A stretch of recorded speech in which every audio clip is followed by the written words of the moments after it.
No submundo carioca, a regra de ouro sempre foi escrita com tinta grossa e escura. Quem ousa desafiar a vontade da cúpula, preenche o próprio formulário de viagem sem volta.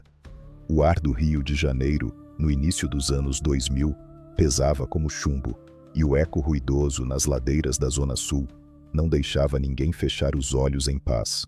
A grande matriz, confortavelmente sentada no trono encravado no complexo do Alemão, costumava ditar o ritmo da respiração de cada viela da cidade. Mas um homem singular, acostumado a fazer chover notas de 100 em cima dos telhados de zinco, teve a audácia surreal de dizer não. Ele não era um cara de abraçar ferramentas longas de metal, não era fã da sinfonia noturna dos canos quentes, mas conhecia a matemática do comércio paralelo como nenhum outro. E quando você nega uma exigência dos donos do tabuleiro, aí o troco não vem no envelope com aviso prévio, ele desce a ladeira em forma de tempestade implacável. Essa é a história do gerente silencioso que bateu de frente com os engravatados do asfalto mágico e transformou a maior comunidade da América Latina num imenso purgatório a céu aberto. Se você quer descobrir como esse cara virou o maior chefão do submundo brasileiro, já se inscreve no canal Chefões do Submundo e deixa o nome do próximo patrão que você quer ouvir nos comentários. A Rocinha dos anos 90 não era apenas um aglomerado de tijolos empilhados desafiando a gravidade carioca. Ela era um organismo vivo, um gigante indomável que respirava o suor de milhares de trabalhadores honestos, descendo para o asfalto nas primeiras horas da manhã. Mas quando a noite engolia a claridade e as luzes amareladas dos postes piscavam, aí o morro mudava de dono. Os becos estreitos se transformavam nas artérias pulsantes de um comércio que nunca via a luz do sol, onde a mercadoria principal era o passaporte branco para a euforia efêmera da burguesia. Foi exatamente nesse cenário de contrastes intensos que surgiu um menino magrelo, nascido com o nome de Luciano, mas que as vielas e as lajes eternizariam apenas como Lulu. Diferente das lendas urbanas que pintam os donos do ouro como predadores sanguinários desde o berço, o nosso protagonista passava muito longe da figura do pitbull raivoso. Ele não tinha a voz grossa que impõe respeito no grito, nem andava desfilando com um violão no peito para assustar morador trabalhador. Lulu ganhava o pão de cada dia, acelerando uma motocicleta surrada, cobrando uns trocados para subir e descer a montanha com passageiro na garupa. Ed era apenas um piloto de mototáxi com sonhos no bolso. Mas a rua, meu amigo, a rua é a faculdade mais cara do mundo, e o menino de olhar atento prestava muita atenção nas aulas que o asfalto dava de graça. Do alto da sua garupa, cruzando a Via Ápia e a tortuosa Estrada da Gávea, ele observava o fluxo constante do negócio bem de perto. Ele via os rapazes da contenção, suados, sempre nervosos, sempre prontos para mandar qualquer um para o andar de cima por causa de um olhar atravessado ou um mal entendido. Ele via o desperdício, a desorganização gritante, o dinheiro trocado escorrendo pelo ralo por pura falta de visão empresarial. No fundo, a lojinha local funcionava na base da brutalidade pura, e a brutalidade sistemática afasta a clientela rica. Ninguém quer subir a ladeira para buscar a neve se o clima tá tenso, e se tem cheiro forte de pólvora velha no ar. Com a mente afiada de um estrategista nato, Lulu começou a fazer pequenos favores para os gerentes locais. Ele não carregava as peças de aço cuspidoras de fogo, mas levava mensagens vitais de um ponto a outro. Transportava os pacotes mágicos com uma discrição invejável, evitando habilmente o olhar atento das viaturas luminosas que rondavam a base da montanha. Ele conhecia cada atalho escondido, cada escadaria secreta, cada laje que dava acesso a outra rua, sem precisar encostar o solado do tênis no asfalto molhado. A agilidade nas entregas de risco e a boca estritamente fechada chamaram a atenção de um familiar influente, o seu tio Zito, que já tinha uma cadeira cativa e respeitada na alta administração do morro. O apadrinhamento de Zito foi o passaporte dourado para o menino magrelo deixar a garupa da moto para trás e entrar de vez para os quadros executivos da firma. Quando Lulu assumiu o controle das planilhas invisíveis e dos cadernos de contabilidade amassaus, a rapaziada do plantão começou a entender que a dinâmica do jogo iria mudar drasticamente. Ele ensinou uma lição preciosa que muitos coroa antigo demoraram demais a engolir. A tranquilidade duradoura é a melhor e mais lucrativa parceira do faturamento. Enquanto a maioria dos aspirantes a gerente achava que respeito se ganhava distribuindo passagem para o além, Lulu adotou a cartilha clássica do bom comerciante. Para ele, cada atrito desnecessário era um cliente a menos na contabilidade do fim de semana. Ele começou a padronizar a qualidade do produto, aí organizando as mesas de endolação com o rigor de uma linha de montagem industrial. Os meninos da pista ganharam escalas de trabalho definidas, metas de venda e, principalmente, uma ordem expressa e inegociável.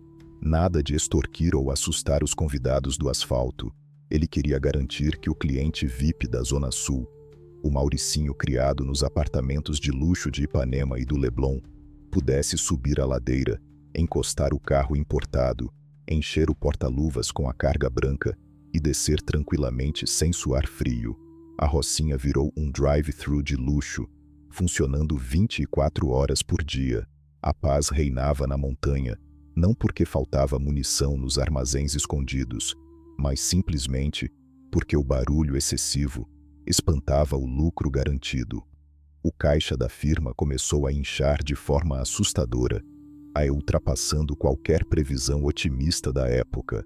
As notas velhas e amassadas deram lugar a pacotes grossos de dinheiro vivo que precisavam ser guardados em sacos de lixo preto reforçados, simplesmente porque as maletas tradicionais já não davam conta do volume colossal.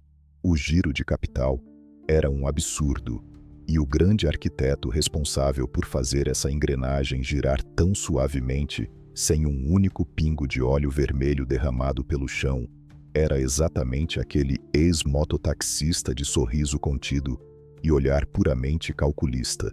No entanto, a montanha mágica do Rio de Janeiro não era uma ilha isolada que operava pelas próprias regras. A Rocinha era apenas a joia brilhante da coroa de uma engrenagem muito maior, uma verdadeira máquina implacável chamada Comando. E o conselho administrativo dessa multinacional do submundo não operava ali, ido de frente para o mar e curtindo a brisa fresca. Os grandes diretores, os caciques de peso que carimbavam quem continuava respirando e quem ia para a gaveta gelada, ficavam quilômetros e quilômetros de distância, encastelados de forma inatingível no complexo do Alemão. A matriz precisava ser alimentada e a fome dos engravatados do morro era insaciável. Toda semana, chovesse ou fizesse sol, uma fatia absurdamente gorda do faturamento da Rocinha precisava atravessar a cidade em carros velozes e subir as ladeiras tortuosas do Alemão para encher os cofres da cúpula. Era a famosa taxa de franquia, o dízimo obrigatório para continuar operando sob a bandeira vermelha da facção, sem ter que receber uma visita indesejada de dezenas de caras dispostos a limpar a praça no meio da madrugada. Se a remessa atrasasse um dia sequer, aí o clima azedava e o conselho não hesitava em trocar o gerente responsável, normalmente mandando o antigo para dormir o sono eterno no fundo de alguma vala clandestina. Lulu, agora não mais um simples entregador de recados sob a asa do tio, mas um executivo em franca e veloz ascensão, precisou fazer a sua primeira viagem oficial para o santuário sagrado da matriz. Ele sabia que entrar no complexo do Alemão não era um passeio descontraído no parque. Ali, as regras de etiqueta eram drasticamente diferentes. As vielas de terra batida cheiravam a pólvora fresca e os olhares atentos dos sentinelas do Alemão não tinham a cordialidade comercial da Zona Sul. Eles pareciam cães de guarda famintos, segurando firmemente os seus brinquedos importados, prontos para perfurar o peito de qualquer um que gaguejasse diante do rigoroso tribunal das ruas. E subir o morro principal da matriz significava encarar de frente os verdadeiros deuses do submundo, homens implacáveis que decidiam o futuro de comunidades inteiras, em uma roda de conversa banal, com um copo de bebida barata na mão. Para a cúpula exigente, não importava muito se você era um prodígio dos negócios.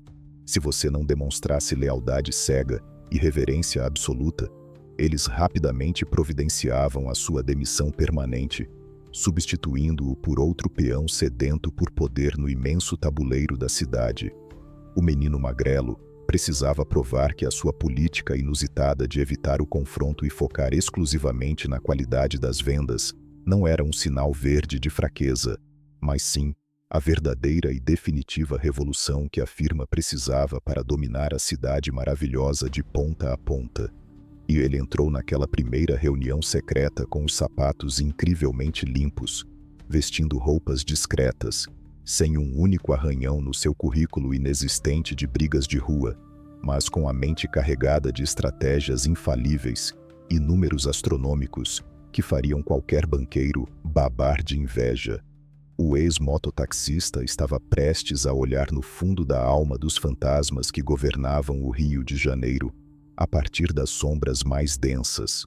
O grande objetivo era selar um pacto milionário que transformaria o seu território na maior mina de ouro já registrada na história paralela do país, mas que, ironicamente e tragicamente, poucos anos depois, seria o estopim exato que encomendaria o seu próprio paletó de madeira sob medida.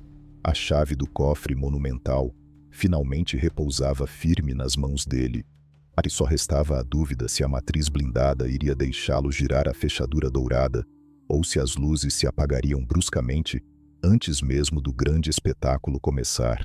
O trajeto sinuoso rumo ao topo do complexo do Alemão parecia uma procissão em direção ao purgatório. O ar lá em cima era rarefeito, denso, carregado com a tensão permanente de quem governa um império forjado na sombra. Quando o ex-mototaxista pisou no quartel-general da Grande Matriz, a temperatura parecia ter caído uns 10 graus. Não havia recepção calorosa, muito menos apertos de mão com tapinhas nas costas. O que pavimentava o caminho de Lulu até o conselho de administração eram dezenas de olhares desconfiados de rapazes, ostentando no peito aqueles instrumentos musicais de aço escuro, peças rústicas que não tocavam notas, mas que sabiam muito bem fazer qualquer ser humano dormir para sempre antes do amanhecer. O chiado interminável de um rádio amador cortava o silêncio lúgubre e anunciando que a comitiva da Zona Sul havia chegado finalmente para prestar as contas. Naquela época, a cúpula da firma, carinhosamente apelidada nos becos de Os Coroas, não era formada por engravatados com diploma de negócios. Eram veteranos com cicatrizes profundas, homens que sobreviveram a inúmeras tempestades de chumbo e que viam a vida humana apenas como uma linha descartável num caderno de anotações velho. Eles sentavam em cadeiras de plástico de bar, protegidos sob a lona de uma laje inacabada, sentindo o vento gelado bater no rosto. Para aqueles dinossauros do submundo, o respeito era conquistado unicamente através da capacidade de mandar os inimigos para o saco, de forma rápida e brutal. O medo era a única moeda realmente valorizada ali. E lá estava Lulu, levado pelas mãos experientes do tio Zito, aí um cara magro que nunca tinha precisado esvaziar um carregador inteiro para se fazer ouvir. A discrepância visual era assustadora. O lobo solitário e silencioso no meio de uma matilha selvagem e faminta. Zito tomou a frente da conversa, sabendo perfeitamente que as palavras certas poderiam garantir a respiração do sobrinho para o dia seguinte, enquanto um mínimo tropeço verbal garantiria a ele uma viagem só de ida para o terreno baldio mais próximo na Baixada. Ele apresentou o menino magrelo não como um soldado de linha de frente, muito menos como um cobrador que esmagaria crânios a mando da matriz, mas sim como uma verdadeira calculadora humana. Zito destrinchou os números da Rocinha em voz alta, mostrando em detalhes como a rentabilidade havia saltado absurdamente nas últimas semanas, desde que Lulu assumira a logística das vendas. E os velhos caciques miravam o jovem estreante com uma mistura palpável de ceticismo gelado e curiosidade predatória. Lulu, então, usou a lábia mansa de comerciante para ganhar a mesa. Com a postura de um diplomata caminhando por um campo minado, ele apresentou a sua tese revolucionária. Explicou aos mestres da facção que a verdadeira mina de ouro não estava em bater de frente com as viaturas luminosas do asfalto, muito menos em transformar as ladeiras num palco de exibição pirotécnica a cada batida policial. O cliente VIP da Zona Sul, o playboy endinheirado que gastava fortunas na poeira mágica branquinha, tinha uma alergia profunda a barulho de metal cuspindo fogo. Se a Rocinha fosse silenciosa, se o morro operasse como um shopping noturno pacífico, aí a burguesia carioca despejaria montanhas de dinheiro vivo no colo deles de forma totalmente espontânea e contínua. Mas discursos bonitos, por mais bem articulados que fossem, nunca pagaram a conta estrutural da matriz. O Conselho Supremo exigia a cor verde do dinheiro em cima da mesa de plástico. Foi nesse exato milissegundo de pura tensão, no qual o destino de Lulu balançou perigosamente no abismo, que o garoto abriu um zíper escuro e despejou o primeiro dos muitos malotes monumentais que ele ainda traria. O som surdo e inconfundível dos maços de notas grossas batendo no plástico ecoou como a mais bela sinfonia para os velhos coroas. Não era o montante de um acerto comum. Era exatamente o triplo do que a comunidade costumava repassar nas épocas normais de conflito. O argumento financeiro bateu de forma devastadora, e esmagando e varrendo para longe qualquer desconfiança que ainda pairasse naquele ar pesado, para manter a paz de veludo que garantia aquele faturamento astronômico. Lulu propôs algo visto como pura covardia pelos extremistas, mas que, na verdade, era um golpe de mestre da genialidade empresarial. Ele defendeu o uso massivo e sistêmico do famoso arrego. Em vez de gastar fortunas comprando galões de munição e contratando tropas para fechar o caixão de quem ousasse aparecer na entrada, ele sugeriu que era infinitamente mais prático e barato simplesmente colocar as autoridades na folha de pagamento da engrenagem. Um envelope gordo, recheado e entregue religiosamente toda sexta-feira à noite garantiria que os homens de farda olhassem sempre para a direção oposta, transformando as ladeiras escuras num imenso corredor de livre comércio. Os mestres da cadeira de plástico perceberam rapidamente que estavam diante de um fenômeno que mudaria a cidade. Naquela mesma madrugada, sob as estrelas enevoadas e pálidas do complexo do Alemão, o conselho finalmente bateu o martelo. Sem precisar derramar uma única gota de suor vermelho no asfalto quente, Lulu recebeu a bênção suprema e intocável dos chefões. Zito foi diplomaticamente elevado a um papel de conselheiro de luxo, enquanto o sobrinho magrelo descia a ladeira carregando nas costas a patente oficial e pesada de frente da comunidade mais valiosa da Zona Sul.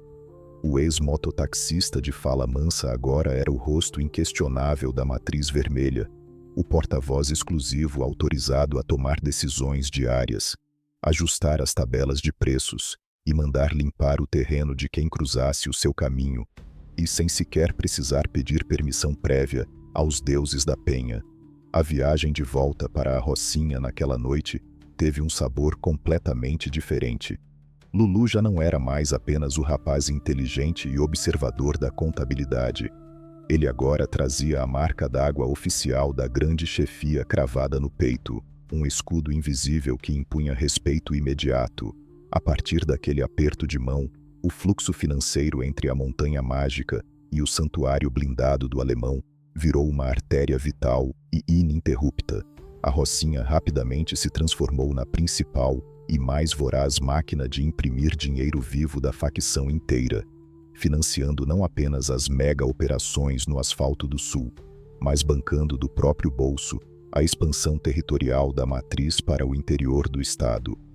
Os malotes monumentais que cruzavam a Avenida Brasil em carros camuflados tornaram-se tão absurdamente gordos que a cúpula começou a enxergar o novo frente quase como um ser sagrado e intocável.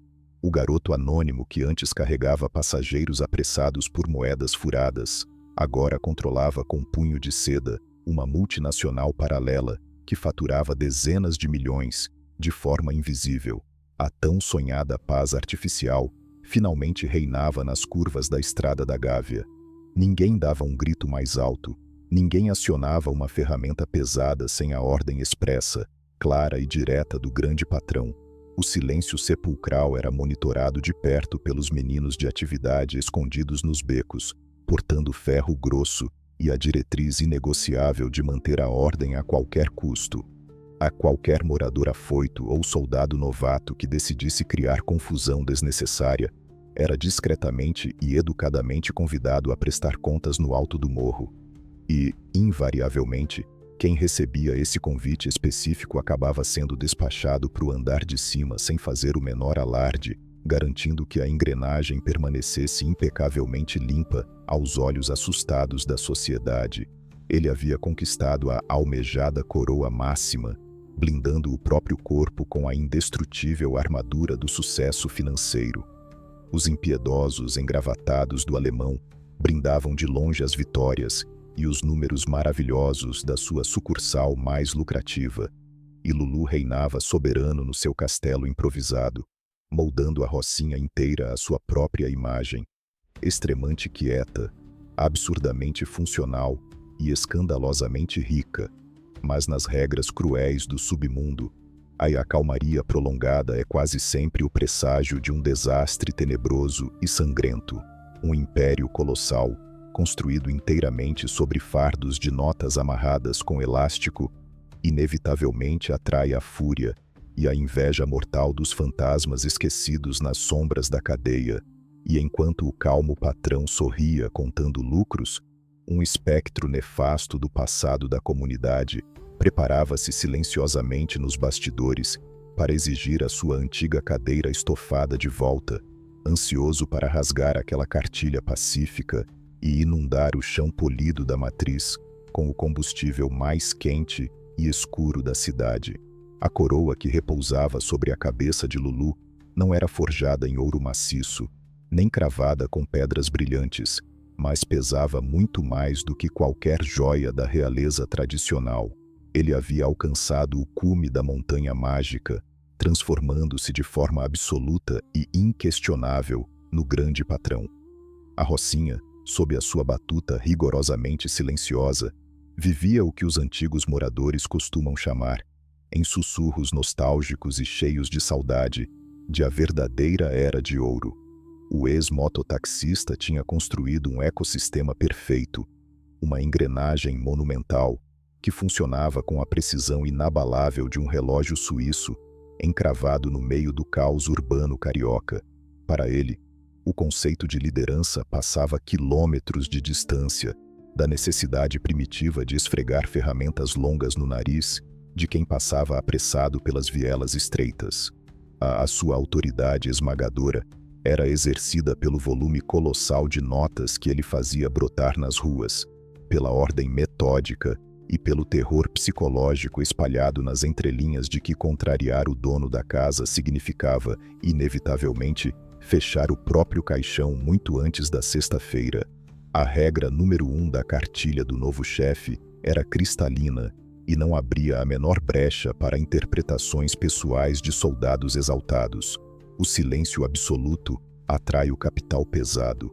Lulu tinha uma verdadeira e incontrolável ojeriza a barracos de rua, brigas passionais de vizinhos, gritaria ou qualquer tipo de desordem amadora que pudesse atrair a atenção indesejada das viaturas luminosas para perto das barreiras do morro. Se dois moradores tivessem uma rixa pendente, o problema precisava ser levado em silêncio para o alto da ladeira, julgado com a frieza extrema de um tribunal corporativo de terno e gravata, e resolvido de forma madura sem derramar uma única gota de tinta vermelha no cimento grosso. Quem insistisse teimosamente em fazer barulho desnecessário ou puxar da cintura um cano quente por motivo fútil, recebia rapidamente da gerência um bilhete só de ida para o outro mundo, despachado sem alarde pela eficiente equipe de limpeza noturna. O recado estava impregnado nas paredes. A comunidade era um shopping center luxuoso a céu aberto, e nenhum gerente de shopping bem-sucedido tolera vitrines estilhaçadas ou clientes suando frio de pânico. Esse clima de tranquilidade fabricada a fórceps e dinheiro moldou o cenário perfeito para a consolidação do maior espetáculo de marketing do submundo carioca, os lendários bailes de fim de semana. Aí, enquanto os imensos paredões de caixas de som empilhadas como arranha-céus faziam as telhas de amianto tremerem ritmicamente com os graves pesados e distorcidos, a quadra principal da favela se transformava rapidamente no ponto de encontro VIP mais cobiçado e protegido de toda a cidade. Patricinhas maquiadas da Zona Sul, playboys exibindo as chaves dos carros importados, atores famosos das novelas noturnas e atletas endinheirados subiam as curvas da Estrada da Gávea como quem vai curtir as férias num paraíso distante. Eles não sentiam sequer um pingo de medo. Eles sabiam intimamente que a segurança invisível ali em cima era ironicamente muito superior à dos bairros nobres lá de baixo. Os meninos da contenção ficavam imóveis nas sombras densas, segurando as suas guitarras de aço negro cruzadas de forma imponente sobre o peito e servindo estritamente como uma decoração intimidadora e estática. A ordem inquebrável era tratar o visitante a pão de ló.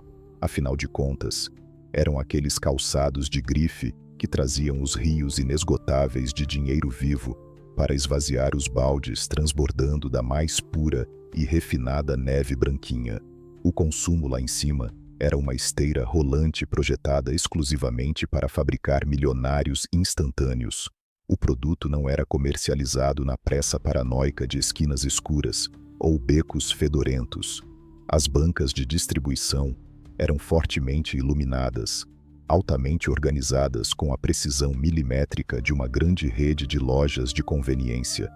O cliente de bolsos fundos chegava, escolhia o material, pagava com um sorriso no rosto o alto preço cobrado pela mercadoria de grife e voltava rapidamente para o meio da multidão na pista de dança, já pronto para mergulhar na euforia sintética e alucinante até o sol raiar no oceano de São Conrado.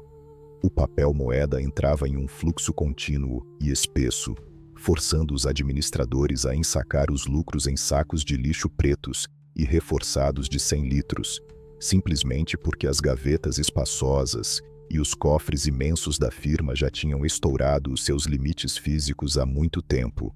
A matriz central, encastelada no topo do complexo do Alemão, recebia religiosamente as fatias gigantescas desse bolo toda semana, sorrindo de orelha a orelha e abençoando o talento nato do menino que repudiava o trabalho de sujar as próprias mãos.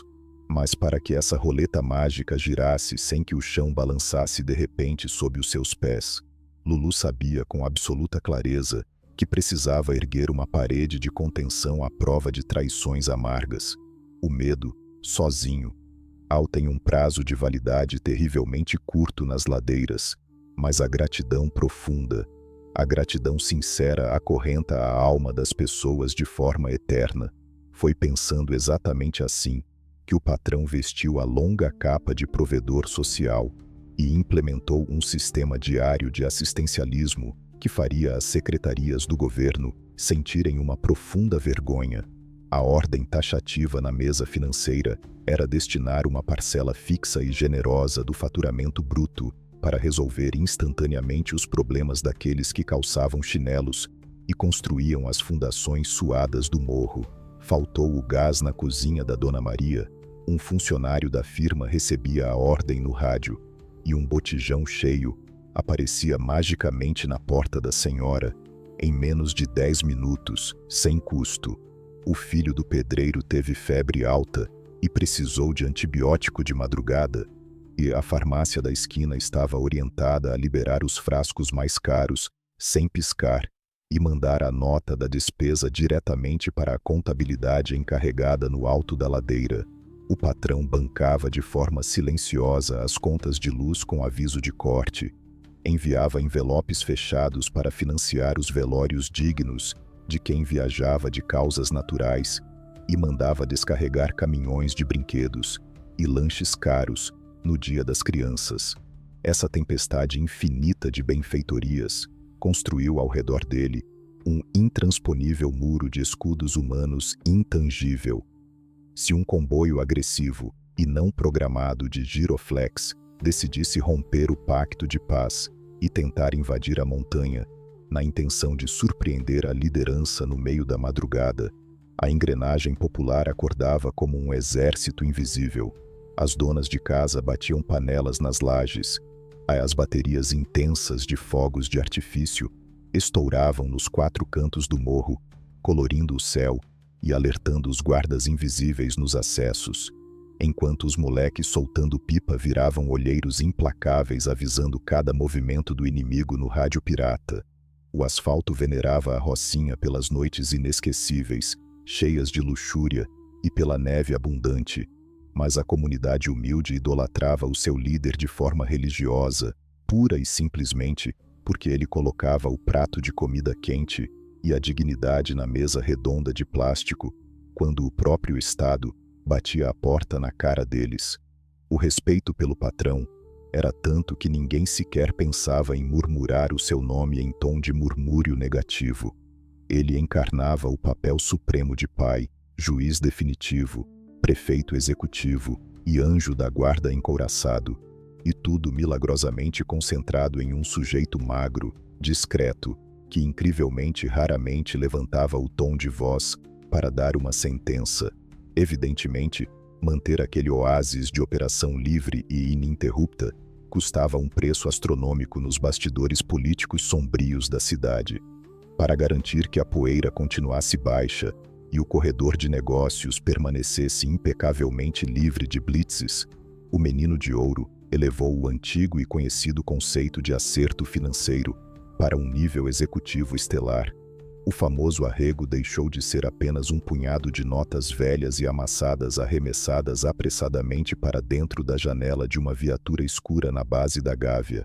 A folha de pagamento paralela construída com rigor por Lulu incluía patentes de alto escalão, engravatados e caras de farda impecável que recebiam malas executivas de couro, arestufadas até o limite, garantindo assinaturas cegas e a certeza de que as grandes operações ostensivas mirassem outras rotas, focando muito longe do cofre da Zona Sul.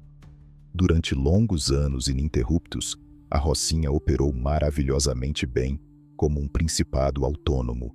O pacto silencioso de não agressão institucional era respeitado com afinco de ambos os lados da moeda, pois secar aquela fonte monumental e parar aquele fluxo absurdo seria um péssimo e desastroso negócio para a conta bancária da aposentadoria precoce de muitos homens de cap. A corrupção enraizada funcionava como o óleo perfeito, lubrificando uma máquina pesada que batia o compasso tranquilamente, gerando riquezas inacreditáveis, enquanto o cidadão de bem fechava as janelas e dormia mergulhado na reconfortante ilusão de segurança. Mas no auge embriagante do seu poder invisível e absoluto, as proezas do patrão escaparam das ladeiras e voaram muito além. A fama avassaladora do gerente de mente fria, que detestava autorizar o envio de clientes e moradores para a terra dos pés juntos, voou alto e atravessou o arame farpado e os pesados portões de aço maciço dos presídios de segurança máxima do Estado. Lá dentro, nas celas apertadas, úmidas e quase sem luz do complexo penitenciário, a história exótica ecoava. Nos mesmos corredores trancados onde as velhas lendas do submundo trituravam os próprios dentes de puro ódio, traçando em pedaços de papel planos de retornos sangrentos, a ascensão vertiginosa daquele ex-mototaxista que lotava cofres, sem precisar acionar a orquestra noturna de chumbo grosso, causava um desconforto indescritível e perturbador. Os veteranos de guerra de uma facção envelhecida, homens amargurados que gastaram suas vidas inteiras colecionando buracos pelo corpo, e distribuindo passaportes definitivos para o além, só para garantir a posse de um beco-esgoto abaixo, escutavam perplexos as novidades sobre o recém-criado comércio de luxo na Zona Sul, engolindo a contragosto o ácido corrosivo da mais pura inveja. Eles observavam o sol nascer quadrado, comendo um cardápio duvidoso e escutando o bater das trancas pesadas, enquanto um magrelo engomadinho vestia a faixa de monarca intocável, comprando a fidelidade da população com a grana colossal que eles próprios acreditavam ser donos por direito, tradição de sangue e suor violento. O ressentimento escaldante começou a ferver de forma perigosa dentro dos pavilhões escuros e esquecidos, aonde as alas ainda eram rigidamente supervisionadas pela grande matriz. E entre todos esses fantasmas rancorosos e famintos por espaço, que a cadeia escondia como um depósito de material bélico defeituoso, havia um, de perfil absurdamente instável, que não conseguia suportar a ideia de ver a sua velha poltrona estofada ocupada.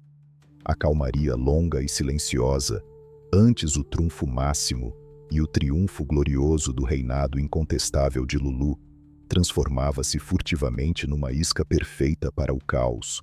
O palco milionário estava armado, a vizinhança sorria aliviada e a cúpula distante do alemão engordava despreocupada, sem perceber que nos confins escuros do sistema, a porta rangente de uma jaula muito perigosa estava prestes a ceder, preparando-se para cuspir ladeira abaixo um antigo espectro, e pronto para arrancar à força o brilho polido daquela coroa pacífica. Nas páginas obscuras do livro de regras do submundo, existe um ditado silencioso que todo gerente de praça aprende antes mesmo de contar o primeiro malote de notas sujas. A cadeira do chefe nunca esfria, e os fantasmas dos antigos donos também nunca dormem de verdade. O ecossistema da Rocinha funcionava perfeitamente como uma empresa listada na Bolsa de Valores, distribuindo dividendos astronômicos para a cúpula distante e mantendo a seleta clientela da Zona Sul flutuando nas nuvens brancas daquela neve mágica. Lulu caminhava pelas vielas tortuosas como uma divindade intocável, certo de que a sua política cravada em evitar atritos a qualquer custo havia blindado o seu império colossal contra tempestades repentinas. Mas o grande problema de você empilhar montanhas de papel colorido e comprar o silêncio educado de todo mundo ao redor é que uma hora ou outra, o brilho incandescente do seu ouro atravessa os muros mais altos da cidade e vai bater direto no fundo escuro das celas, exatamente onde os lobos velhos e famintos mastigam o próprio ódio à espera de uma mínima falha na segurança. E lá no fundo úmido do resort cercado de muralhas e arame farpado, o famoso hotel do estado, onde os engravatados do morro tiram longas férias forçadas, havia um hóspede indigesto que não aceitava de forma alguma o roteiro que o destino lhe havia imposto com frieza. O nome de batismo era Eduíno, mas nas rodinhas sombrias que costumavam resolver pendências cabulosas nas madrugadas antigas, a simples menção do apelido Dudu fazia muito cobrador forjado na rua tremer a base. A Dudu pertencia a uma escola sanguinária e completamente diferente daquela cartilha diplomática que Lulu havia inaugurado nas ladeiras. Para ele, o comércio invisível não era sobre planilhas organizadas, pacificação de favela ou entrega de botijão de gás para morador sorridente e grato. Dudu era um verdadeiro arquiteto do caos, um artesão da velha guarda que acreditava cegamente que o respeito só se cobrava mostrando os dentes e apertando o botão daquelas ferramentas de cano longo que cospem fogo e fecham o caixão de quem piscar com o olho errado. Ele já havia sentado com pompa naquela mesma cadeira estofada no alto da montanha, já havia sido o síndico intocável, até que um tropeço o mandou vestir o temido uniforme caque no pavilhão de segurança máxima, sendo engolido pelo esquecimento da matriz vermelha. E enquanto Dudu contava os longos dias fazendo riscos rústicos na parede descascada da prisão, ele acompanhava pelo rádio amador a escalada estratosférica daquele menino magrelo, que até ontem não passava de um garoto de recados equilibrando passageiros apressados numa moto velha. O estômago do antigo patrão revirava diariamente. A raiva latente não era apenas pela perda financeira do território, era uma profunda indignação ideológica que queimava as veias. Ele não suportava a ideia de ver a sua antiga casa de guerra transformada numa espécie de drive-thru de luxo para playboys mimados do Leblon e da Barra. Para Dudu, o morro precisava exalar o cheiro forte de pólvora fresca, e a liderança deveria ser exercida com a bota no pescoço de todos, não com cestas básicas, remédios de graça e abraços calorosos. O desejo incontrolável de tomar as rédeas daquela carruagem dourada de volta virou uma obsessão doentia na sua mente. O lobo precisava sair da jaula urgente, e nas engrenagens enferrujadas e corruptíveis do sistema carcerário carioca, quem tem o contato certo, o respeito das facções e as promessas de lucro futuro, sempre encontra uma chave perdida ou uma pesada porta de ferro que foi misteriosamente esquecida, destrancada na calada da noite. A fuga espetacular do fantasma não foi um espetáculo de cinema com sirenes uivando e holofotes cortando a neblina rala da zona oeste. Foi um sumiço extremamente silencioso e cirúrgico, daquele tipo de mágica urbana que só acontece perfeitamente quando as malas grossas de dinheiro viajam antecipadamente para as mãos de quem segura os cadeados. Dudu respirou o vento da pista livre com os olhos injetados e farejando quase que imediatamente o cheiro do dinheiro grosso que descia aos baldes da Zona Sul. Porém, mesmo com o sangue fervendo para subir correndo as curvas da Gávea e cobrar a fatura atrasada com juros e correção, ele não era nada estúpido. O fantasma sabia perfeitamente que se tentasse dar as caras na Rocinha sozinho e peito aberto, os seguranças invisíveis de Lulu, que agora andavam muito bem pagos e satisfeitos com as escalas tranquilas, transformariam a sua pele num tapete de furos, antes mesmo dele conseguir passar da primeira barricada de concreto. A comunidade estava fortemente blindada pelo bolso cheio e pelo estômago forrado. Para destronar de vez o rei do comércio pacífico, Dudu precisava impreterivelmente de um decreto irrefutável com firma reconhecida pelos verdadeiros donos da cidade inteira. E sem perder um segundo a mais, o espectro raivoso cruzou a linha amarela e subiu a serra poeirenta em direção direta ao coração do complexo do Alemão. O ar lá em cima continuava pesado, carregado com a eterna desconfiança do grande conselho de administração da firma. Dudu entrou pisando forte na sala de reuniões improvisada debaixo da velha laje, onde os mesmos coroas implacáveis que anos antes haviam abençoado Lulu com um sorriso no rosto, agora o recebiam de volta com um misto de extrema cautela e intenso interesse financeiro. O ex-patrão tinha uma lábia extremamente venenosa, forjada a ferro na convivência claustrofóbica com os piores e mais letais cobradores de dívida do Estado. Ele sabia cirurgicamente qual botão psicológico apertar para desestabilizar a confiança dos engravatados sem gravata. Com a voz rouca e arrastada de quem literalmente voltou das cinzas, Dudu começou o seu discurso venenoso de vendas. Ele não negou o fato óbvio de que Lulu estava mandando um mar maravilhoso de notas limpas toda santa semana para abastecer o caixa central. Mas ele, mestre da manipulação, plantou uma semente profundamente corrosiva, a dúvida mortal que destrói qualquer império na raiz. O moleque de você está enchendo o bolso da rapaziada hoje, tudo certo, mas os senhores não estão vendo que ele tá ficando gigante demais lá embaixo? Ele não quer bagunça com o asfalto simplesmente porque ele já senta na mesma mesa chique que os homens de farda. O arrego mensal que ele banca tá alto até demais. A Rocinha tá parecendo uma franquia de boy. Os moradores de lá adoram a cara dele muito mais do que respeitam a bandeira vermelha pesada da nossa facção. Hoje, o magrelo manda o malote sorrindo, mas amanhã, quem de vocês me garante que ele não fecha a cancela de vez na cara dos senhores e decide que não precisa mais da matriz para respirar? As palavras calculadas caíram como um pote de ácido fervente na mente já naturalmente paranoica dos velhos caciques. No submundo carioca, a lealdade é uma mercadoria absurdamente frágil, e a simples sombra da independência de um subalterno soa imediatamente como o alarme ensurdecedor de uma traição irrevogável. Para adoçar definitivamente a sua proposta diabólica, Dudu prometeu arrochar as regras da comunidade, dobrar de forma violenta o pedágio cobrado sobre o asfalto, a expandir os tentáculos sombrios das vendas para as áreas ricas que Lulu considerava muito expostas e, principalmente, jurou de pés juntos que a velha bandeira vermelha da matriz voltaria a ser o símbolo máximo de terror no coração frágil da Zona Sul.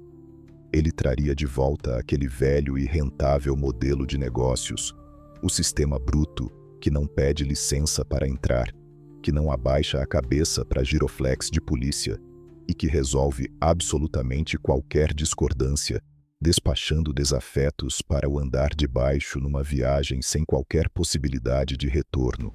O Conselho Supremo, completamente cegado pela ganância infinita de sugar a mina de ouro até a última gota e totalmente corroído pela paranoia sussurrada pelo fantasma recém-chegado, não hesitou por muito tempo.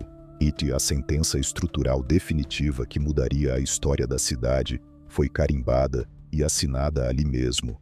A decisão final do Tribunal do Morro não foi mandar apagar as luzes do gerente diplomata da noite para o dia, pois a matriz sabia muito bem que ele era uma máquina inigualável de imprimir fortunas e o morro inteiro entraria em luto paralisando as vendas.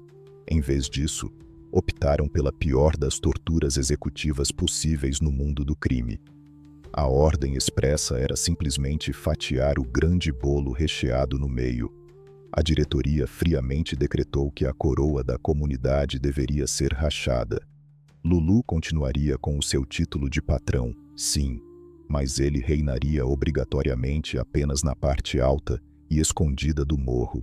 Dudu, o filho pródigo agressivo que voltou chutando as portas do inferno, assumiria a partir daquele instante o controle absoluto e total de toda a valiosa parte baixa da Rocinha. Para qualquer um que entenda minimamente a complexa logística daquela montanha, a ordem era clara. A parte baixa é exatamente onde o asfalto liso encontra o morro, a principal via de escoamento rápido, a porta de entrada reluzente, por onde as patricinhas desavisadas e os carros luxuosos acessam as mercadorias antes das madrugadas festivas. Entregar essa fatia de ouro nas mãos sujas do Dudu era o equivalente direto a posicionar uma lâmina afiada bem no pescoço comercial de Lulu. O recado desceu a Avenida Brasil, cortando o vento, atravessando os túneis da cidade, até bater de frente nos muros da Gávea. O mensageiro da diretoria não carregava nenhuma ferramenta pesada nas mãos. Há apenas um rádio-transmissor amador e um aviso curto que gelou por completo a espinha da comunidade. O antigo dono estava arrumando as malas para descer, exigindo de volta as chaves do cofre de entrada e a submissão total do arquiteto da paz. A tranquilidade de fachada, cimentada com tanto suor e notas de 100, estava respirando por aparelhos, e a tampa da panela de pressão prestes a voar pelos ares iria respingar chumbo e desespero nos 4 cantos do Rio de Janeiro. No submundo carioca, a rigorosa hierarquia imposta de cima para baixo é a única e absoluta religião que simplesmente não tolera a existência de ateus. Quando a inquestionável matriz fala grosso, o morro abaixo tem a obrigação vital de escutar calado, abaixar a cabeça imediatamente e executar a dura ordem sem questionamentos, mesmo que o prato do dia signifique ter que engolir e engasgar com cacos de vidro mastigados. O gelado recado despachado do topo do complexo do Alemão aterrissou nas úmidas ladeiras da Zona Sul, como se fosse um gigantesco meteoro invisível, carregando consigo o peso esmagador e asfixiante de um tribunal sombrio que nunca, em toda a sua violenta história, aceitou qualquer tipo de apelação diplomática. A intocável ordem suprema decretada para rachar a valiosa coroa e a fatiar o próspero território ao meio e entregar a lucrativa parte baixa, a cobiçada porta de entrada dos milionários caixas fortes, de bandeja para as velhas mãos sujas e sedentas do Dudu, representava absurdamente muito mais do que um simples e humilhante rebaixamento de cargo na empresa paralela. Era uma clara sentença de descarte existencial, o maquiavélico e inconfundível primeiro passo, ardilosamente ensaiado pela velha cúpula para, logo no mês seguinte, despachar de surpresa o astuto gerente diplomata para uma viagem sem volta programada para o fundo escuro de alguma vala clandestina totalmente esquecida nos confins lamacentos da cidade. Todos os experientes conselheiros locais encostados no balcão principal, suando inexplicavelmente frio pelo pescoço e com as palmas das mãos tremendo descontroladamente de pavor antecipado, e já aguardavam ansiosos o momento exato e terrível em que o grande Lulu faria as pesadas malas forradas de papel moeda elástico e cederia o amplo espaço com um sorriso falsamente forçado no rosto, engolindo a seco a desfeita colossal. Mas o sagaz ex-mototaxista, justamente aquele menino incrivelmente magrelo que não gostava de presenciar nenhum alarde desnecessário, e que transparecia ter uma aversão quase crônica ao ardoroso cheiro de pólvora queimada nas madrugadas, surpreendentemente quebrou com gosto a mais antiga, sagrada e cruelmente intocável de todas as rígidas leis impostas pela matriz vermelha. Ele olhou corajosamente no fundo da alma espantada do mensageiro tremente, respirou fundo e lentamente o rarefeito ar contaminado daquela noite conturbada, e num sussurro rasgante, soltou de vez a palavra mais perigosa e curta e inegociável de todo o vasto dicionário do caos carioca: não. Dizer um sonoro não bem no ouvido atento e rancoroso dos velhos deuses cravados no alemão não era visto sob hipótese alguma como um admirável ato de bravura urbana, mas era tradicionalmente considerado pelo estatuto impiedoso como um puro, cristalino e assustador atestado de loucura terminal. O pesado e denso silêncio absoluto que se seguiu imediatamente àquela audaciosa negativa frontal foi tão absurdamente ensurdecedor e letal que parecia de fato que o próprio coração mecanicamente pulsante e elétrico da rica zona sul fluminense havia parado de bater de forma uníssona por um longo, aterrorizante e agonizante minuto inteiro. A teimosa recusa frontal do patrão equivalia a um fulminante choque elétrico de altíssima tensão, mas uma verdadeira e agressiva ruptura tectônica profunda que estilhaçava e pulverizava irremediavelmente e para sempre o lucrativo cordão umbilical prateado outrora existente entre a sucursal escandalosamente bilionária e a sua faminta e vingativa matriz soberana. Ao pronunciar com firmeza inabalável aquela sílaba terrivelmente simples e minúscula, Lulu definitivamente não estava apenas batendo com violência cega as enormes portas de metal do seu território perfeitamente blindado. Ele estava conscientemente rasgando em pedaços miúdos a Constituição escrita a sangue, cuspindo sem respeito nenhum no chão imundo e consagrado da ardilosa cúpula invisível, e desafiando arrogantemente, e aos berros mudos, o maior e mais letal e extremamente cruel império sombrio do asfalto irregular fluminense a ter coragem de descer as ladeiras poeirentas e vir cobrar presencialmente a milionária fatura do seu insubordinação. Ele havia escolhido voluntariamente abraçar a espinhosa trilha da independência cega e brutal, preferindo jogar limpo e apostar de uma vez por todas a sua inestimável própria permanência respiratória no limitado plano dos vivos, do que ter que assistir inerte ao seu esplêndido e lucrativo modelo comercial pacífico ser destroçado pela truculência irracional do passado. A inacreditável e petulante resposta negativa subiu a esburacada Avenida Brasil, de volta ao cinturão norte, num desesperado tempo recorde e alucinado. E antes mesmo do pálido e assustado mensageiro de recados amargos conseguir pisar os pés sujos no asfalto quente e derretido da Penha, A exuberante Rocinha já havia sofrido uma imensa metamorfose facial por completo. O famoso e invejado paraíso noturno das vendas ininterruptas, o formidável e luxuoso drive-thru inabalável que constantemente entorpecia e engordava a carteira da fina elite, entrou em um vertiginoso e súbito estado de choque e adotou a imediata suspensão tática e militar de todas as suas lucrativas operações comerciais externas. A imutável, dura e seca ordem proferida pelo estressado Lulu desceu velozmente ladeira abaixo e, acortando todos os úmidos becos diagonais, como se fosse uma afiadíssima navalha inteiramente feita de gelo. As estritas orientações logísticas determinavam obrigatoriamente fechar todas as contas abertas temporariamente na base, trancar os recheados cofres enterrados a 7 chaves e cancelar sem piedade as reluzentes entregas chiques agendadas para os asfaltos abastados, os bailes funk incrivelmente gigantescos, festividades monumentais que apenas algumas poucas horas antes faziam com que os frágeis e emendados telhados de zinco das lajes tremerem sem parar, numa inesgotável e pulsante euforia química, sem limites de idade ou de classe, foram sumária e impiedosamente cancelados, sem entregar nenhum pingo sequer de aviso prévio tranquilizador para as imensas aglomerações de abastados e exigentes clientes noturnos. E a alegre e pulsante música festiva morreu afogada na própria garganta dos alto-falantes.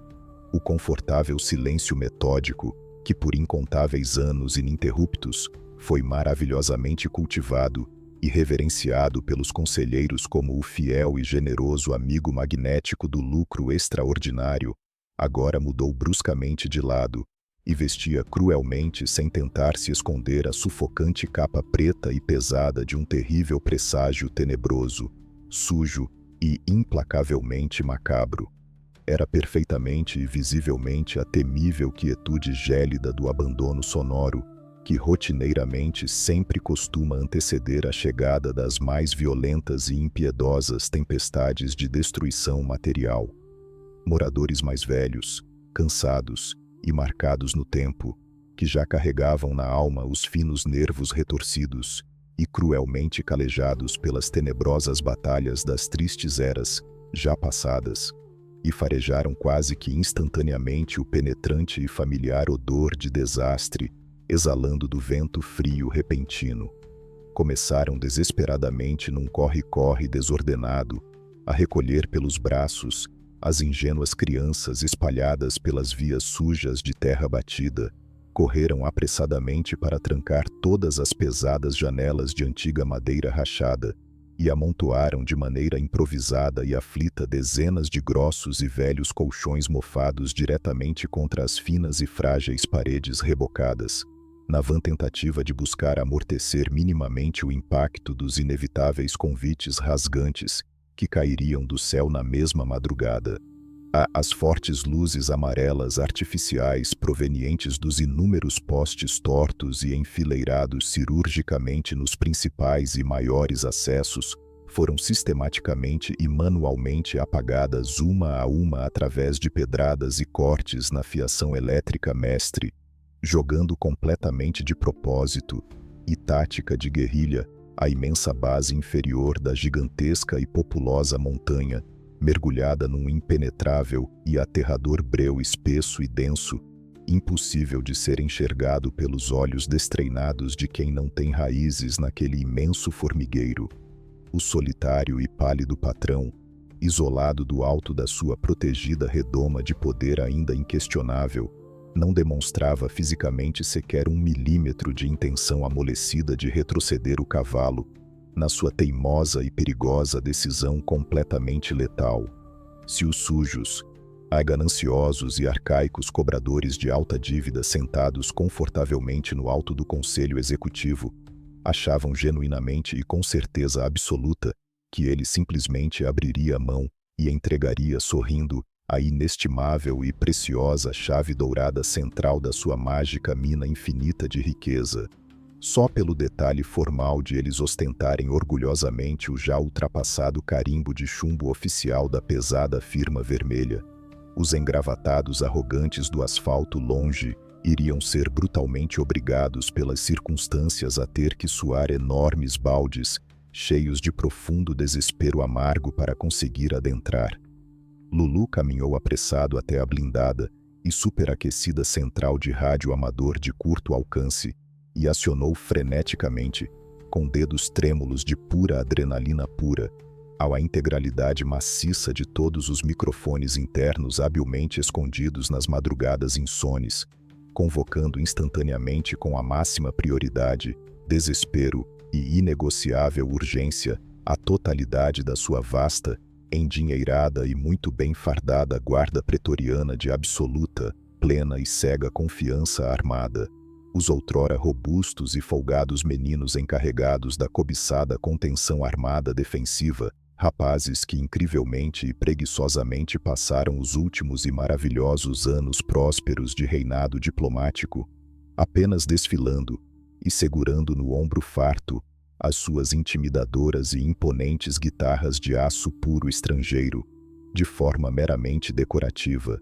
posando felizes e passivos, para agradar visualmente a curiosa e excêntrica clientela importada nos bailes requintados, foram sumária e compulsoriamente ordenados com gritos roucos a descer o mais rápido possível e tomar as precisas posições de franco-atiradores e barreiras no centro do agora sombrio e extremamente complexo tabuleiro xadrez, que servia perfeitamente de palco infernal para o iminente embate violento urbano, o antes envolvente, inebriante e estonteantemente luxuoso clima vibrante e colorido de uma festa diária, eternamente regada a bebidas caras e importadas, foi sumariamente e vergonhosamente esmagado em instantes, sendo friamente e brutalmente substituído numa velocidade aterradora por uma fechada, assombrosa, paranoica e incrivelmente abafada reunião altamente tensa de um conselho rústico de guerra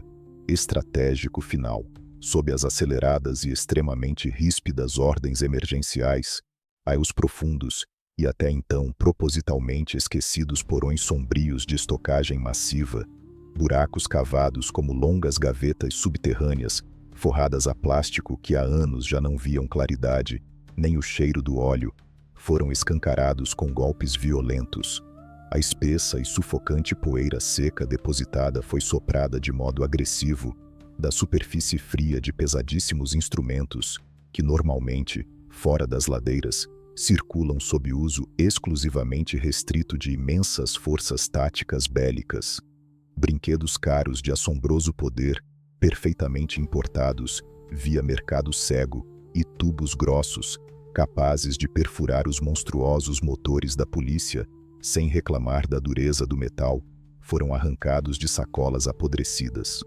O imenso e riquíssimo lote macabro era empurrado sem cerimônia alguma para o abraço apertado de dezenas de jovens que até outrora viviam nadando no excesso de dinheiro limpo e nas regalias da paz dourada daquele falso conto de fadas criminoso, porém, ironicamente, garotos agora paralisados por estarem confortavelmente enferrujados demais para performar a caótica sinfonia exigida para o brutal arrastapé contra feras famintas, que não tem nada mais a perder, sob as luzes piscantes do precipício.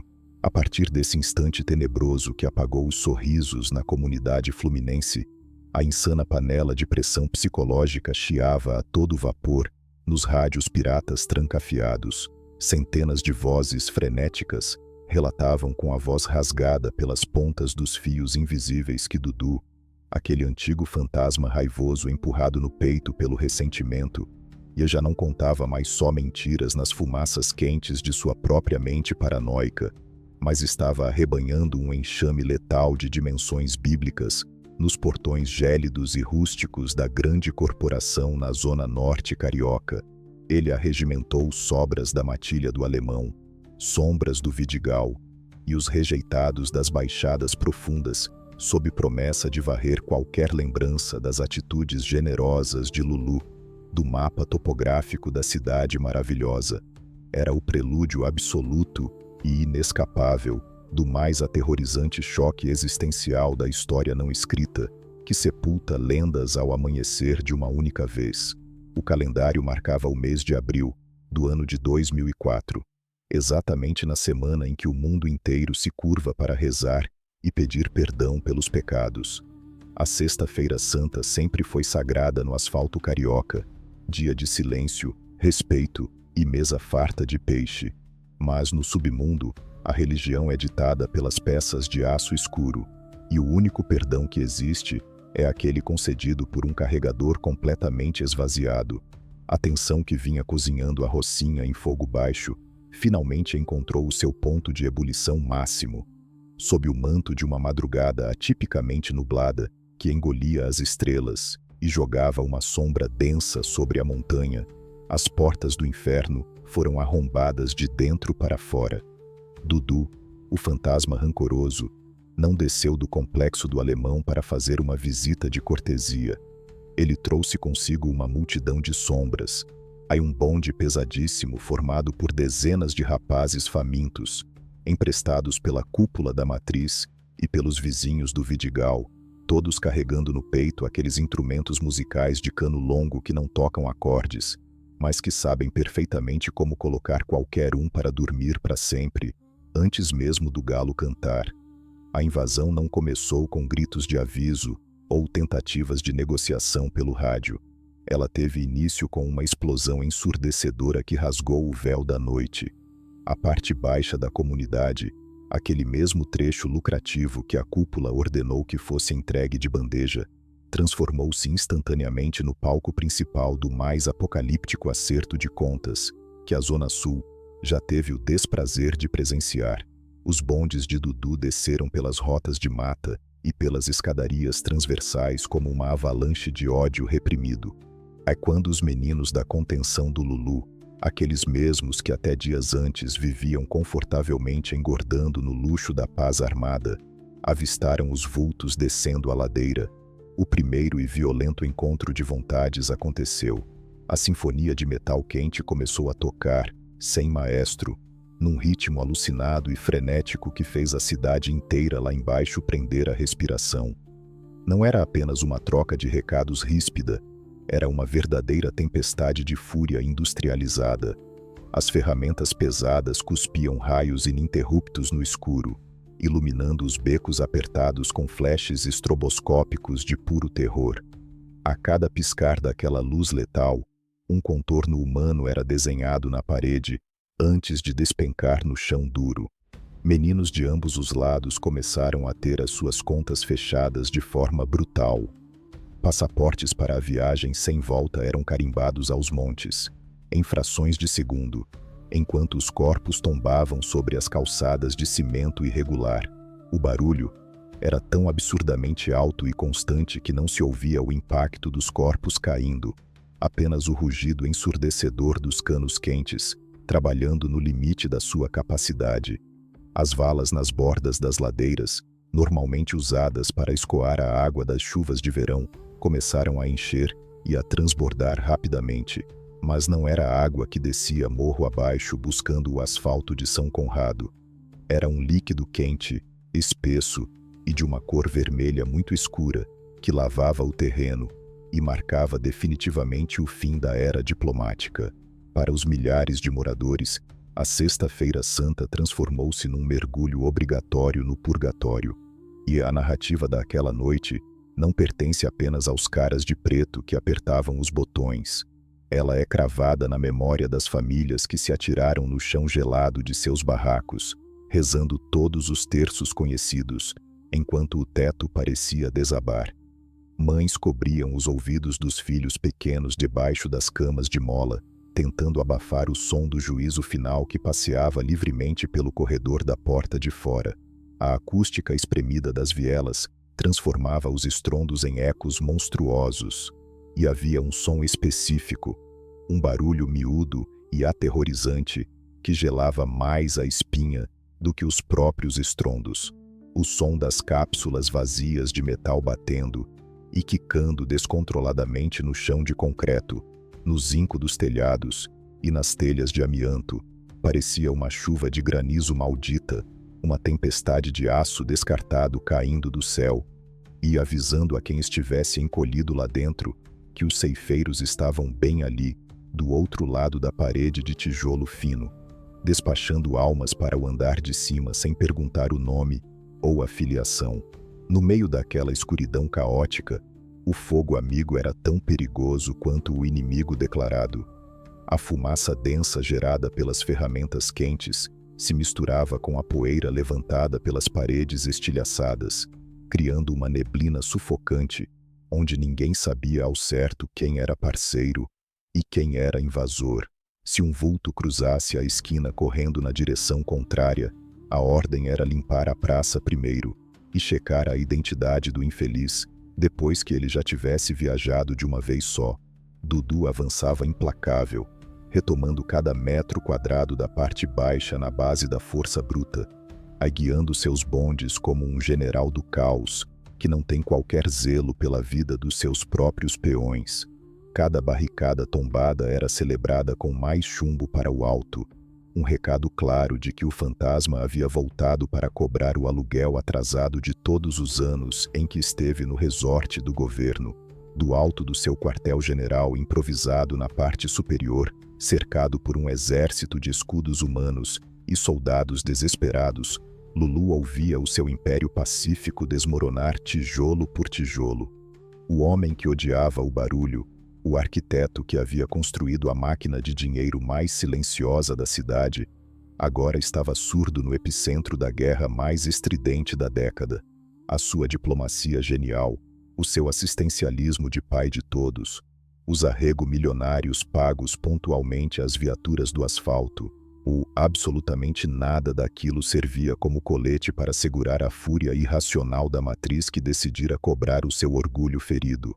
A cúpula do alemão não estava lá sofrendo as perdas, mas assistia de camarote a sua política de rachar a comunidade, destruir as estruturas, satisfeita por provar que no fim do dia, o único argumento válido naquele tabuleiro torto é quem tem mais disposição para espalhar corpos no terreno baldio.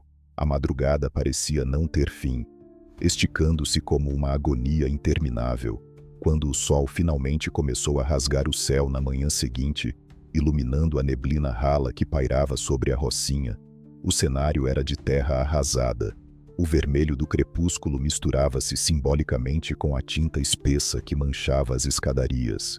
Mas o embate estava muito longe de terminar. A quebra de braço entre o silêncio milionário de Lulu e a gritaria selvagem de Dudu já não era mais apenas uma briga interna pelo controle do caixa. O barulho insuportável, o eco ensurdecedor dos 3 dias de conflito direto, inevitavelmente acordou um gigante adormecido que observava pacientemente do asfalto. As tropas oficiais, os verdadeiros donos daquelas ferramentas escuras, já estavam engatando a primeira marcha, ligando os motores dos seus pesados blindados, ilustrando o brasão da caveira.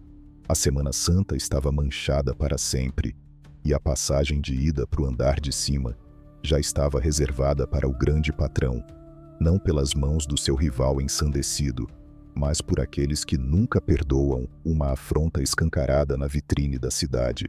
O relógio do juízo final batia pesado na rocinha, quando a fumaça rala daquela sexta-feira santa começou a se dissipar entre os becos, revelando o asfalto cravado de crateras e o cheiro enjoativo de sangue oxidado, a cidade inteira lá embaixo acordou em pânico absoluto. O pacto milionário de paz, tão brilhantemente arquitetado e religiosamente financiado pelo patrão diplomata, havia sido brutalmente rasgado.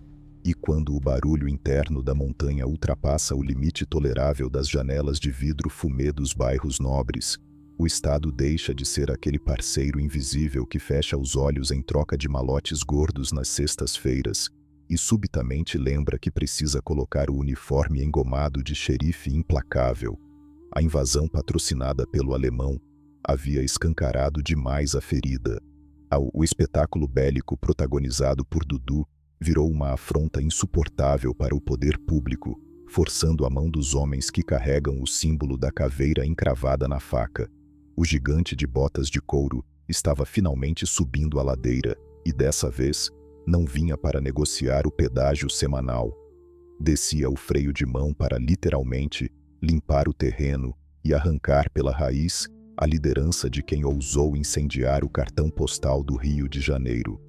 O asfalto tremia de forma compassada com o peso esmagador das temíveis carruagens blindadas, os infames caveirões de metal escuro que engoliam as vielas estreitas da Gávea, tropas de elite, homens de rosto pintado vestidos do mais absoluto preto, invadiram a comunidade como um enxame furioso de vespas. O jogo virou de ponta cabeça. Dudu, o arquiteto selvagem daquela carnificina, aí percebendo rapidamente que o mar ia virar num tsunami impossível de ser surfado, usou a sua vasta experiência de rato de esgoto e evaporou nas sombras da mata fechada, recuando sorrateiramente os seus bondes cansados de volta para o conforto blindado do complexo do Alemão.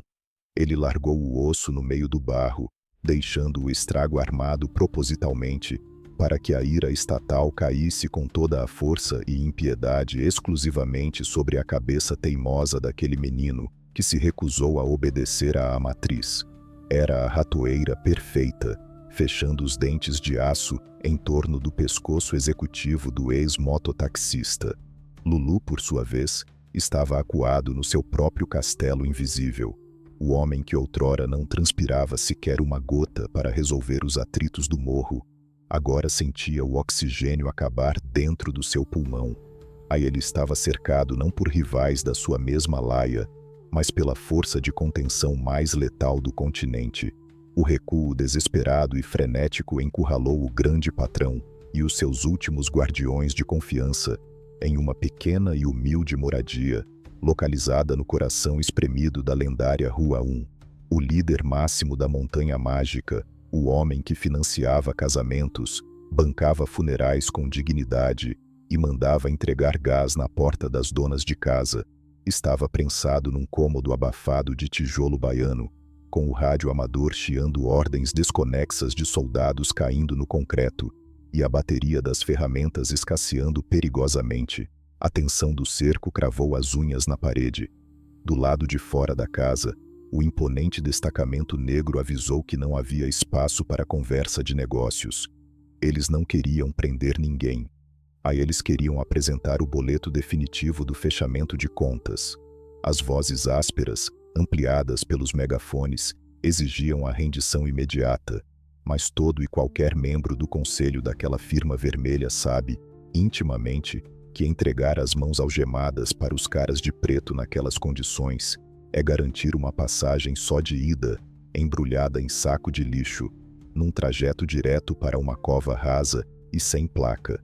O menino magrelo, o calculista que sempre evitava sujar as mãos, de repente encontrou-se obrigado a pegar pesado no metal frio de um fuzil, apertando os dedos na tentativa desesperada de empurrar o destino inexorável um pouco mais para a frente. Mas a matemática cruel do asfalto não falha. Você pode ter todo o dinheiro vivo ensacado do mundo, pode ter as chaves de todas as vielas. Quando as balas rasgam as paredes finas, a papel colorido não serve como colete à prova de estilhaços. A intensa e feroz troca de gentilezas metálicas rasgou o reboco da casa da Rua 1. Num milissegundo trágico, num compasso fora do ritmo, uma ferramenta quente e precisa encontrou o alvo sem cerimônia. Lulu recebeu a visita daquele projétil invisível, e o impacto denso no meio do tronco dobrou os seus joelhos para sempre. A respiração do patrão falhou pela primeira e última vez. O arquiteto da Era de Ouro, o executivo genial que recusou ordens dos velhos caciques para proteger o seu fluxo luxuoso de caixa, tombou pesadamente no chão áspero. O seu passaporte carimbado não teve volta. O gerente pacífico adormeceu ali mesmo, despachado sem luxo, cercado pelo cheiro forte da pólvora que ele passou a vida inteira, lutando duramente para evitar na sua porta. E a notícia do trágico fechamento da conta do grande líder não foi transmitida apenas pelas ondas chiadas dos rádios de comunicação pirata. Ela espalhou-se morro acima como uma violenta lufada de vento congelante, congelando a alma de cada trabalhador honesto que havia sido agraciado pelas bondades dele. Naquela mesma madrugada pesada, a televisão do asfalto já noticiava com letras garrafais vermelhas o fim do império e a limpeza definitiva da praça, enquanto, na comunidade debruçada sobre o breu intermitente, uma cortina de choro abafado tomava conta de cada viela. As janelas se abriam lentamente, os corações pesavam toneladas, e o vazio aterrador que a ausência do ex-mototaxista deixou pairando no ar tornou-se quase sólido. Ele viajou de uma vez só, e o trono intocável de repente não tinha mais ninguém sentado nele, aí anunciando que os anos da calmaria de veludo estavam definitivamente encaixotados e enterrados junto com o seu dono solitário. A notícia de que o grande patrão havia vestido o seu paletó de madeira caiu sobre a montanha como uma âncora despencando num oceano escuro. Na matemática fria do asfalto, quando um executivo do alto escalão recebe a sua passagem sem volta, a firma geralmente despacha o problema com rapidez, lavando a calçada manchada para que o próximo na linha de sucessão possa sentar imediatamente na poltrona. Mas com o astuto ex-mototaxista, esse roteiro macabro foi rasgado. A Rocinha não apenas parou as suas engrenagens, ela afundou num abismo de luto genuíno e sufocante. As pesadas portas de aço amanheceram trancadas. As vielas que antes formavam o corredor dourado da burguesia em busca da neve mágica ficaram desertas, mergulhadas num respeito imposto não pelo medo das ferramentas longas, mas pela dor visceral de perder quem bancava a conta de luz da dona de casa. O evento de despedida, o ritual de fechar a tampa da caixa de madeira, transformou-se nas ruas de Botafogo num espetáculo surreal de lealdade cega. Quando o corpo frio do diplomata desceu as ladeiras rumo ao cemitério de São João Batista, ele foi acompanhado por uma verdadeira legião desesperada de moradores. Foram precisos vários ônibus fretados e uma multidão em prantos para escoltar o monarca caído. O imponente caixão de alças douradas, coberto pela bandeira do seu time, flutuava sobre um mar de mãos calejadas. A polícia ostensiva precisou cercar o quarteirão inteiro, assistindo de longe àquele cortejo absurdo. A escolta governamental não ousou intervir, enquanto a multidão aplaudia o ex-gerente que foi forçado a dormir para sempre. O ódio represado contra a matriz que havia provocado aquele desastre era tão absurdo que qualquer holofote de televisão que tentasse capturar a fragilidade exposta recebia uma chuva pesada de pedras. Aquele choro ecoando entre os túmulos era a lágrima pesada de uma comunidade que compreendeu que a paz de veludo estava definitivamente sepultada na terra fria, enquanto a terra úmida descia pesada para cobrir o arquiteto do silêncio. A dezenas de quilômetros dali, no topo inatingível do complexo do Alemão, os velhos conselheiros da matriz vermelha esfregavam as mãos sujas com um sorriso ganancioso. Na cabeça cega daquela diretoria, o problema logístico do Sul estava encerrado. O gerente insubordinado, que ousou pronunciar o imperdoável não, havia recebido o bilhete para o outro plano, e agora o caminho estava livre para que Dudu assumisse definitivamente as chaves do caixa forte. A cúpula encastelada acreditava que o líquido vermelho derramado secaria rapidamente, e os malotes absurdamente gordos voltariam a subir a Avenida Brasil, em direção direta à Penha, do mesmo jeito pontual que sempre foi. Eles pensavam que a lealdade da montanha era apenas uma coleira invisível, presa pelo puro pavor que as 3 letras da velha facção costumavam impor. Mas os sádicos deuses do submundo possuem um senso de ironia extremamente afiado. A outrora intocável matriz vermelha cometeu o mais fatal dos erros corporativos. Subestimou o rancor ardente que queimava no peito dos executivos sobreviventes. A cúpula exigiu a devolução das chaves do cofre, mas os gerentes de campo, que cresceram nadando no mar seguro construído por Lulu, e sentiam um nojo incontrolável das atitudes egoístas de Dudu e dos seus arrogantes chefões do norte, O sangue do patrão ainda manchava o reboco estilhaçado da pequena casa na Rua 1, quando os herdeiros do seu império quebrado tomaram uma decisão estarrecedora, engatilhando um contragolpe tático avassalador. Em um ato de pura vingança empresarial e sobrevivência, a liderança remanescente da Rocinha olhou com repulsa para as tradicionais bandeiras vermelhas fincadas no alto dos becos, arrancou todas elas dos mastros e atirou-as diretamente nas fogueiras das calçadas. Eles rasgaram em praça pública o contrato vitalício que mantinham com a matriz distante, para garantir que os donos traidores nunca mais pisassem na estrada da Gávea.